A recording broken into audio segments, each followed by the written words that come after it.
Welcome back, once again adventurers, to Let's Play Biohazard Real Survival. In the last episode, we'd finally left the mansion behind us, made our way through the trenches of the courtyard, and made our way into another building, just across from where the mansion is. After dealing with more zombies, not to mention spiders and dangerous plant vines, we've now made our way to a door. A door which has proven rather puzzling, no pun intended, for probably many a biohazard veteran. The only clue to this puzzle lies in the recreational room where the spiders were, and which I soundly defeated. There is a pool table with in the shape of a clock, basically. The way that the pool table was set up is exactly what one would expect from a clock, and that is the only clue to this door. Now, as I just previously mentioned, many a biohazard veteran has been stumped by this particular puzzle, including myself.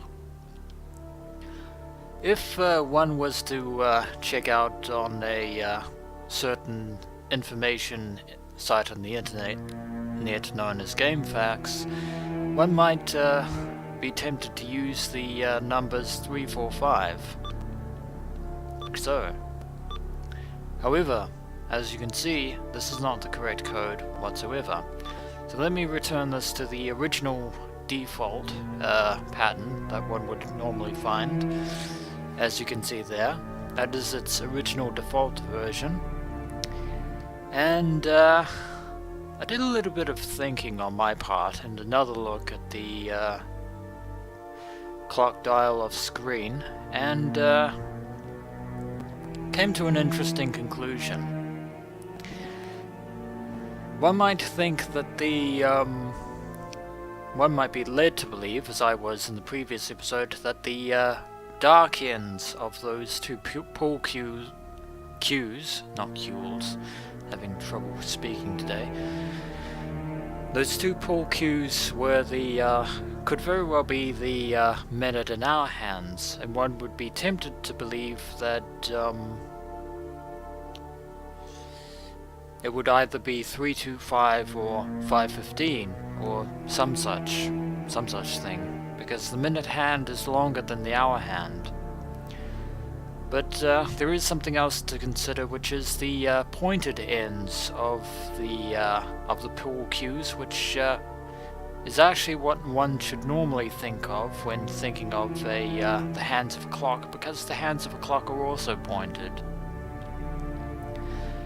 Now, you'll notice that one of them is pointed horizontally at the 9 ball, which translates either as 9 hours or 45 minutes if it was the minute hand. But you also notice that the other pool cue was actually pointed just slightly left of where 12 o'clock would be. Now, one would be tempted to think that this was either 11:45, which is ultimately impossible because that doesn't work on this particular instance. But one would be tempted to think it's therefore just past, since it's just before the noon hand on the minute hand, it would be 9:57? No, 58. There we go. And now the door is open. That puzzle was not misleading us in any way, shape or form. The correct solution is not 345, but indeed 9:58. Although, having said that, technically speaking, on a real clock, the way that the hands are set up right now, would actually technically be 8:58. That is to say, the hour hand should be just before the 10 numeral on an actual clock, but that's the puzzle, and didn't have to continuously mash buttons anymore. So 9:58 is the solution for Jill Valentine. There is something here. An empty bottle. Well, I don't necessarily see what that is in aid of. Don't think we have any use for an empty glass bottle. A faucet. And there's another one over here, and appears to be some more shelves with more empty bottles.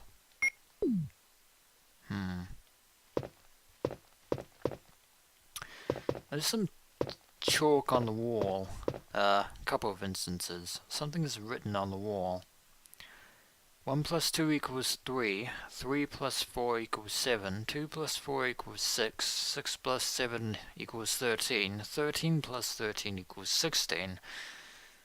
Of course, even I know basic maths, not basic. And something is written on the wall over here. Water equals 1, red equals 2, purple equals 3, and green equals 4. That's probably something to note. Actually, quite looks to be about 4 or so empty bottles in here, but we actually don't have anything that, or we might pick up the bottles. We don't really have anything that sort of explains to us the chemicals in this room, and there are quite a number of bottles of chemicals in this room. But that door is now open, which is what we've been wanting this whole time. There's something around here that I want to explore. It's a desk, and that is a giant beehive. And lo and behold, there are bees behind it, or bees coming out of it right now, and I need to run away. I need to serpentine. Help me, Niskel. Thank you so very much. Those bees are poisonous. They will poison me if I get hit. And I currently don't have a blue herb on me right now. And let's just examine this rather elaborate golden key. Nothing important. It's a key for the dormitory, otherwise known as the guardhouse or the residence building, among its many epithets. But there is a number inscribed on the back here. The number 002 is engraved. We want to see if we can find the door. We'll continue looking down this corridor now, and lo and behold, there is the door with 002. Wonder if this key will open it. Let us find out. Voices are heard on the other side of the door. That's rather ominous. So we're not alone after all. It can't be true. I've been told a different story.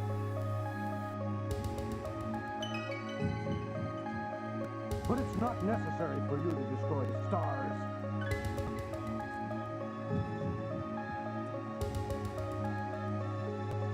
What about my family? So everything depends on me, huh? I do believe that is, unless my ears are mistaking me, that is the voice of Barry Burton, of all people. But, well, I know we haven't seen him in the mansion, but why would he be here in the guardhouse? Of course, it goes without saying that he couldn't get here until we had the crests, and we have been doing a little bit of running around. We've used the 002 key. Well, that is actually also another ominous sign. This door was locked. And yet for some reason Barry Burton is on the other side of this door. This key is useless now. Discard? Yes, we will. Well, I guess we have no other choice but to confront Barry about his ominous murmurings. Fortune favors the brave, after all.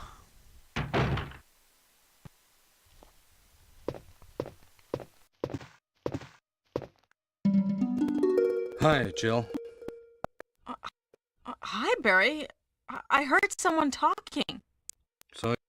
So you heard it too. I think I'm getting old. It seems that talking to myself is becoming a habit. Talking to yourself? Barry, something must have happened to you. Am I wrong? You sound strange. Well, it seems I made you worry, but don't. Maybe I have been a nervous wreck since all of these strange things started happening. Well, I think I'll go out and get some fresh air for a change.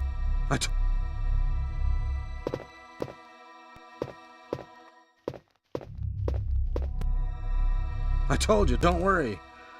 I'll just go and get some fresh air and be eaten by a monster.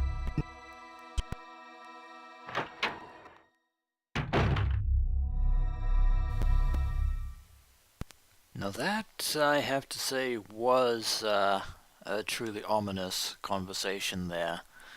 So somehow Barry was in this room, without the key, somehow, unless the door was unlocked beforehand, but why would he lock it? And as I just said, he couldn't even get to this building without the crests, which we've been doing, gathering in order to actually leave the mansion proper. So somehow Barry came in here while we were exploring in the other rooms, which would make the most logical sense. After all, even Barry Burton cannot defy physics.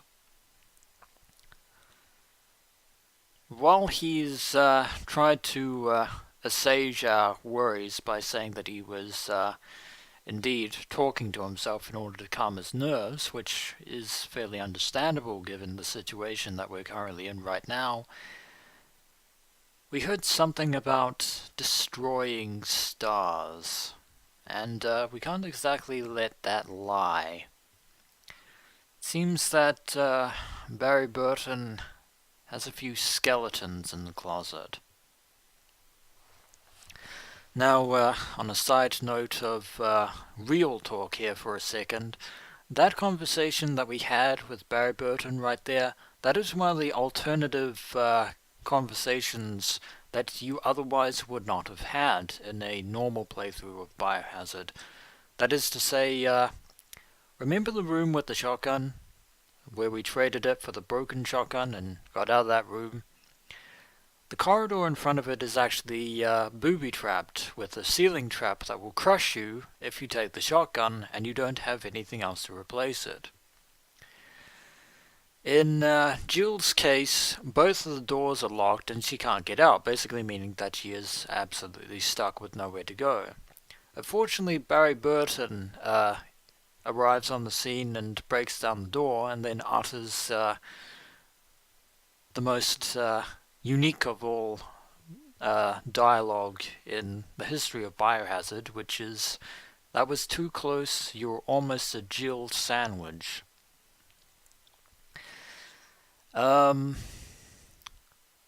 If you've gone through this adventure the way I did, you won't get that cutscene. But later on, if you went to the roof and found him looking over Forrest's corpse, like I did, you will eventually unlock this very interesting bit of dialogue here from Barry. Speaking of which, there was actually another alternative cutscene with Barry that I somehow missed entirely. Once you find Barry on the roof, he's actually supposed to be in the study where the researcher's will is, but for For various reasons, I inadvertently skipped it. Barry ultimately remarks the fact that the letter is torn, as does Jill. And Barry is the one who ultimately shows you that letter, and he's very worried about it. Unfortunately, I somehow missed out on that scene entirely, which made me think that I'd missed out on this scene as well. But speaking of missing out on this scene, if you listen to Barry's dialogue beforehand, but you don't go into the room, if you leave right away, Barry won't be there. We have to that definitely begs the question, was Barry Burton telling us the truth when he was talking to himself, as he claims? Or was he talking to someone else? Is there somebody else other than the stars here in this very mansion? I wonder about that. There is another locked desk in this room, and hopefully it contains something very useful. And it does. More shotgun shells, if you please. Thank you very much. You're too kind. Biohazard being a little bit more generous in its giving us of ammunition, and there is a sketch of the dormitory, which we will take. Map of the dormitory, otherwise known as the guardhouse, and the residence building. Believe it or not, we've actually explored most of the dormitory. There are only a few rooms left that we need to explore.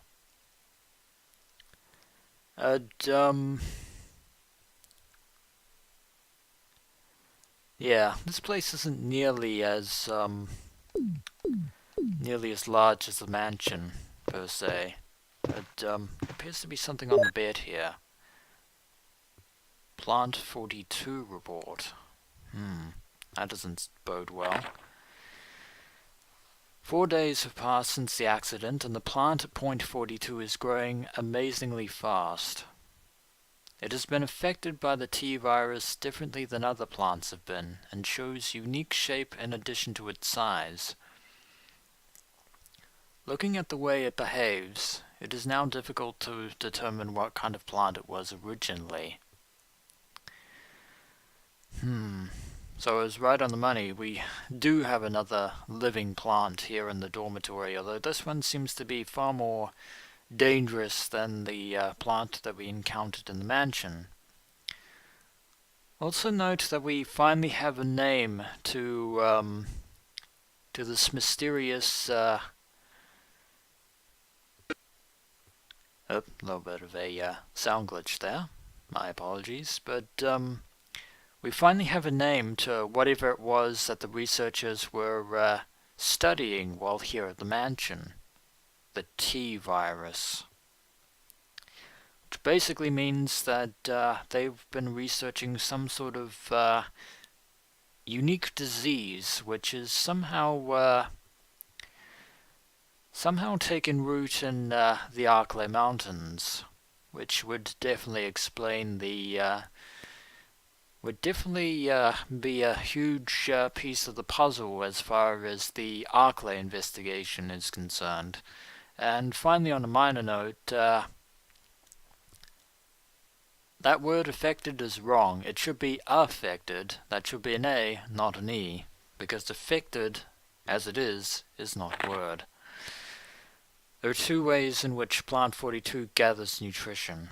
The first one is through the root, through its root that reaches into the basement. Immediately after the accident, a scientist went mad and broke the water tank in the basement. Now the basement is filled with water. Something tells me that that basement area is where the control room key could very well be used for. It is easily imaginable that some chemical elements were blended into the water and promotes the incredibly fast growth of Plant 42. Another part of Plant 42 from the basement grows through the duct and hangs down like so many bulbs from the ceiling of the first floor. Many vines come out of these bulbs, and they're the second resource of its nutrition, or for its nutrition, I should say. Once sensing movement, Plant 42 shoots its vines around the prey and holds it. Then it starts sucking up blood, using the suckers located at the back of its vine. We've encountered one of those vines before, in the corridor that we've now conveniently blocked up. It also has some intelligence. It blocks the door by twining its vines around it, especially when it captures prey or is sleeping. Several staff members have already fallen victim to this, sorry, that shouldn't be plural, by the way. May 21st, 1998, Henry Sarton. So, it appears that these people have been researching quite a bit. This T-virus seemingly doesn't just affect mammals, it affects plants and other creatures as well. Let's just check this room here. Oh, there's a zombie in there. There isn't any more, which is good. Yeah. Be careful of those. Well, apart from the handgun clip, there's not much else in here. This bathtub is empty.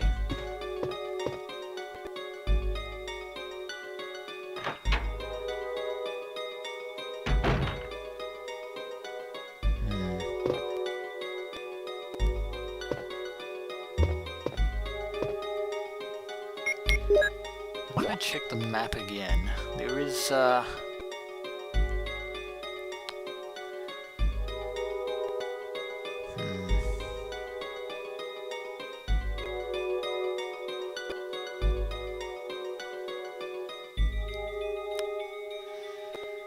There are a few more rooms in there, but something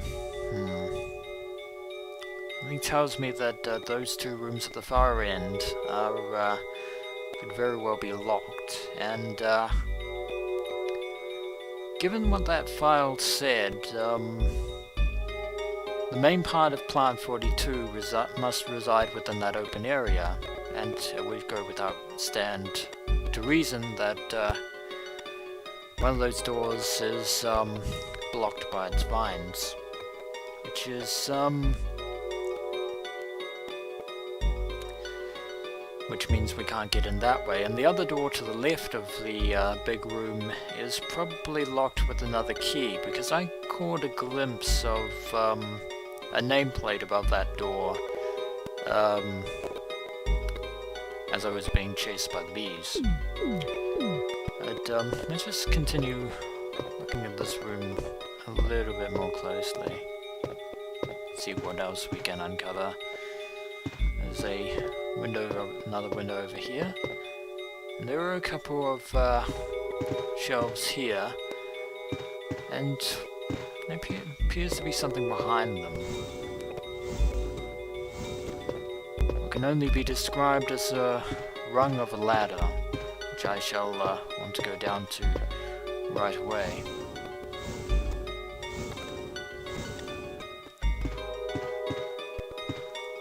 So we'll push this out of the way, and once again I apologize for any sound glitches.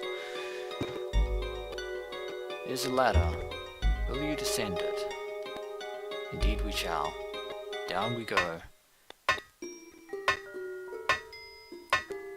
Down into the basement area of the dormitory, and it is a completely different environment down here.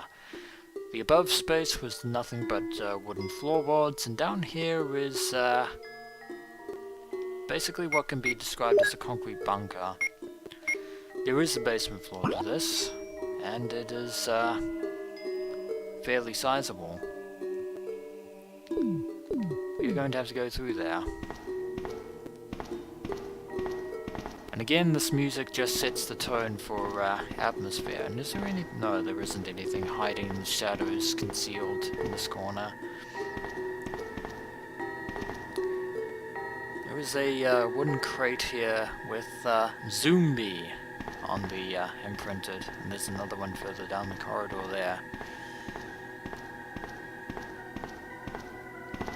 Yeah, the music of Biohazard is truly breathtaking, which is why I really despise, like so many other people do, the infamous Director's Cut DualShock soundtrack. There is something over here. Water settles here and I can't pass it. Looks like, Once again, we could swim over to the other side, then again we have firearms, and that is probably a bad idea. But, we have these two crates on this side. We can, push over. And again, we could easily, jump to the other side without having to use, all three of the crates, but this being what it is. Yeah, Biohazard is uncompromising when it comes to these sorts of puzzles. Yeah, by now we could basically stand on this, then again, if these crates are empty, that could be a problem. This crate is going to be a little bit more fiddly to get at, because we want to push it over here, but we don't want to push it into the other wall, because otherwise we'll never see the end of it. And we'll push it over here, against this wall, and now we can push it all the way to the end of the corridor. And of course, this is going to pretty much take a while to do this. And once again, I apologize, but yeah, as I just said, Biohazard is uncompromising when it comes to these sorts of things. Just have to grin and bear it, I'm afraid. But a little bit of a slowdown there. I apologize. Final crate down here. And away we go. Now we can cross safely. There are some herbs over here.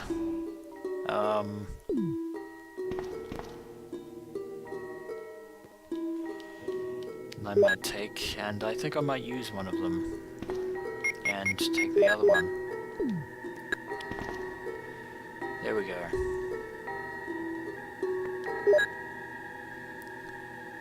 Take both green herbs. This is water down here, and this is going to this isn't lag. This is water slowing us down, which is fairly ominous. Well,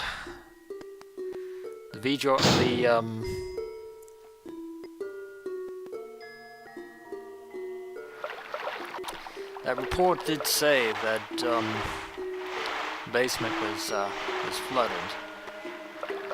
I wonder if we can get into this door.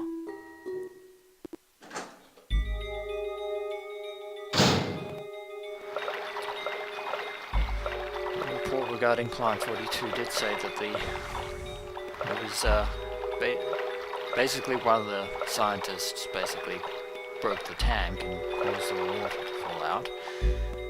Looks like a plant root.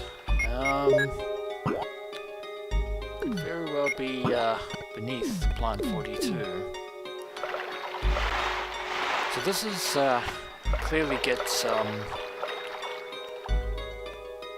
it's back here, nothing useful inside. And if there's anything in here, it's useless because it's underwater. Basically, Plant 42 is gathering nutrients from the water to fuel its growth.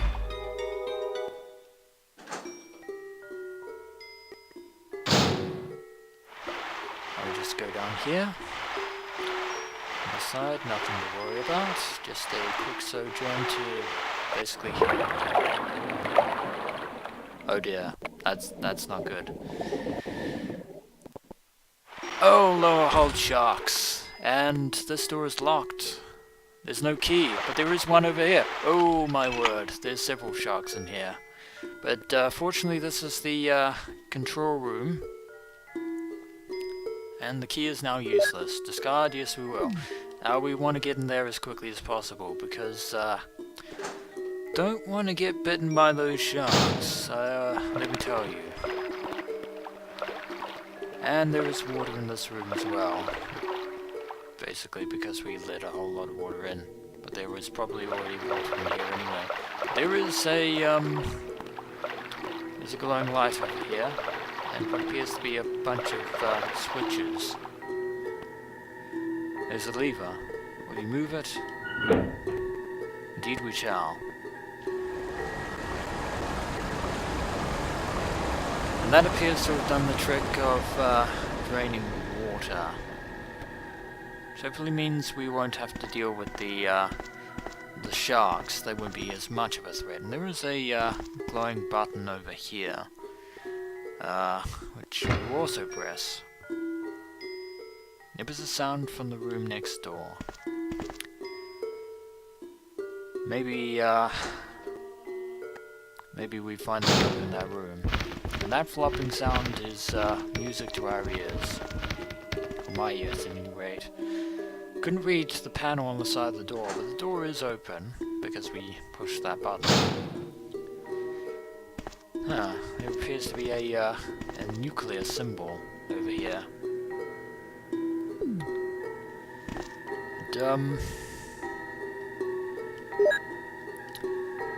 appears to be a couple of clips here, although I question why we would even be able to use them in the first place, considering the fact that everything here has already been affected by the water. They're all wet and useless. So it would stand to reason that handgun bullets would ultimately be the same.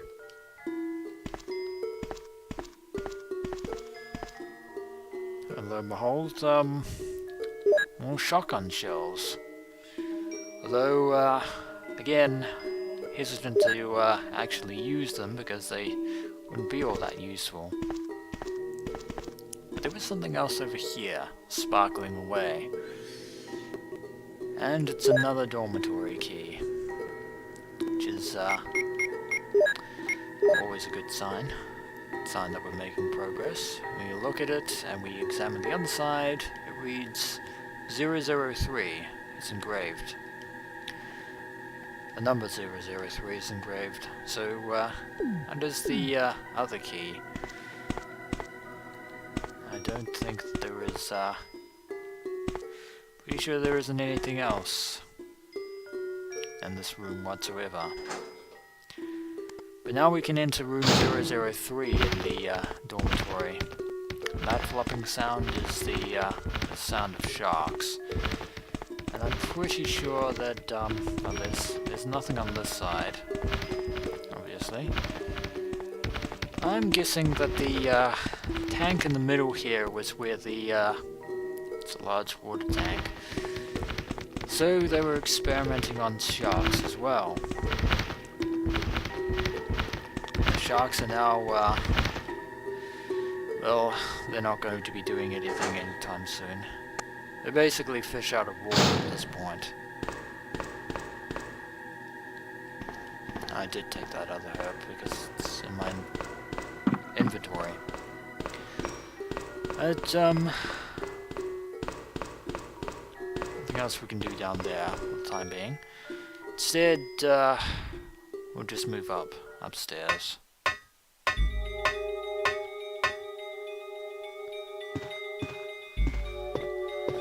And we have more exploring to do here in the dormitory.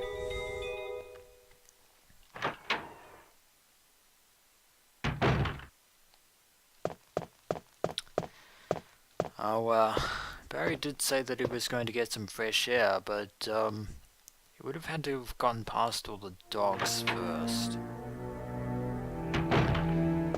If I go down here and go to this door, it won't move at all. It seems to be obstructive from the opposite side. That would be plant 42. I want to get to this door before the bees show up, because the bees will be showing up. You've used the 003 key, and before this key is useless now, discard. And get inside before the bees attack. Don't want the swarms of bees attacking us and poisoning us.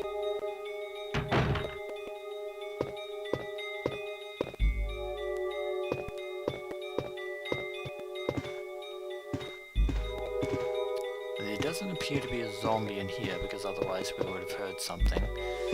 But, there's a locked desk.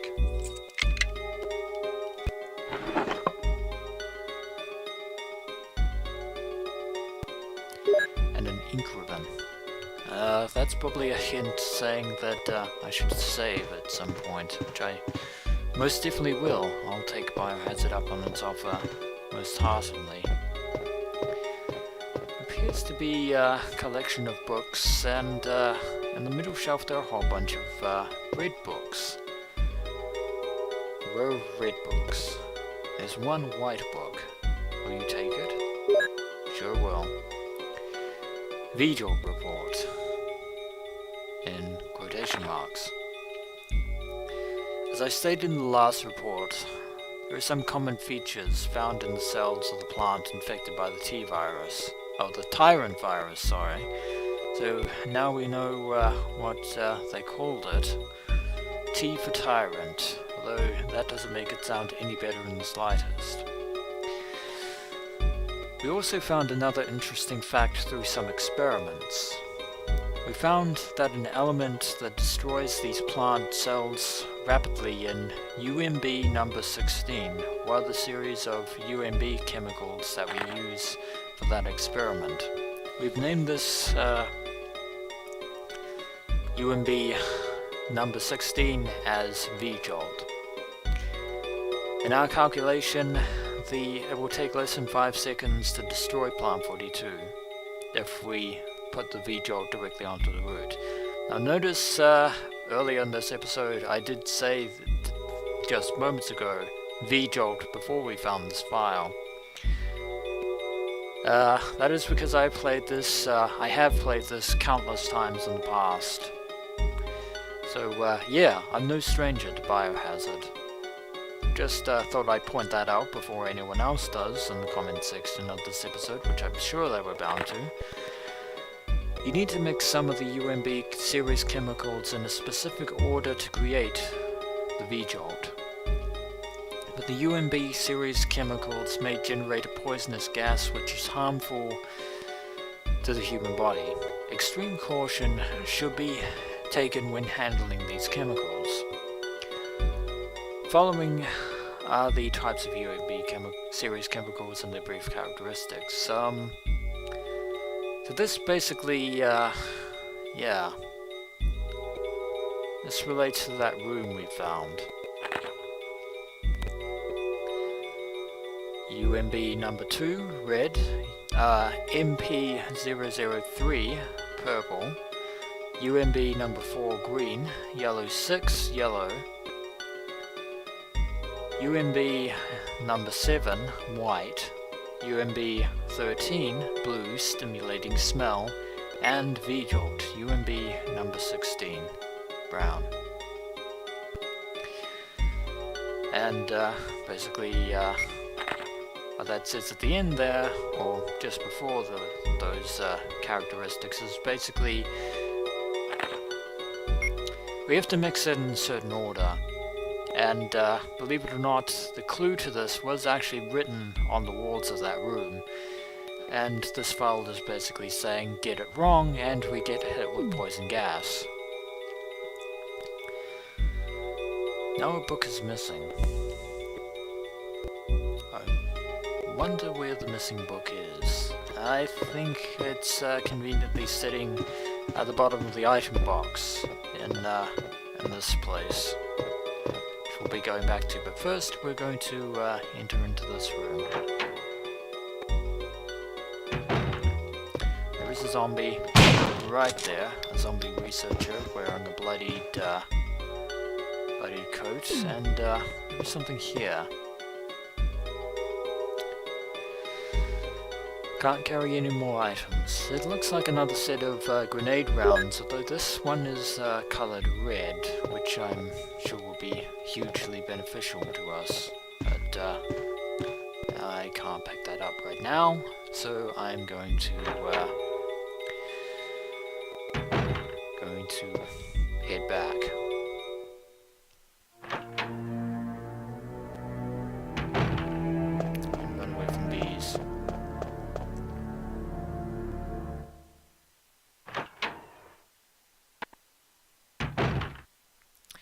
I take it we have to mix those herbs, which means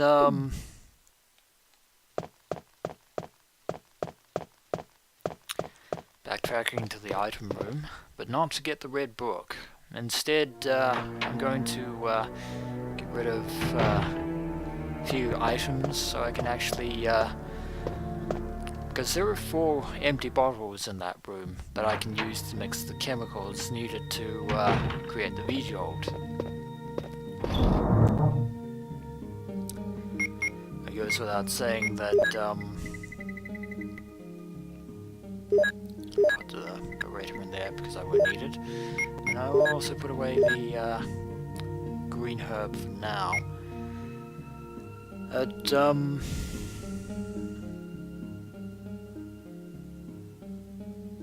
Wonder if it's even worth saving at this point, or maybe just a little bit later when I have to come back for the green book, not the green book, the red book. This isn't mist. There is no green book, at least not as far as I'm aware. I do believe that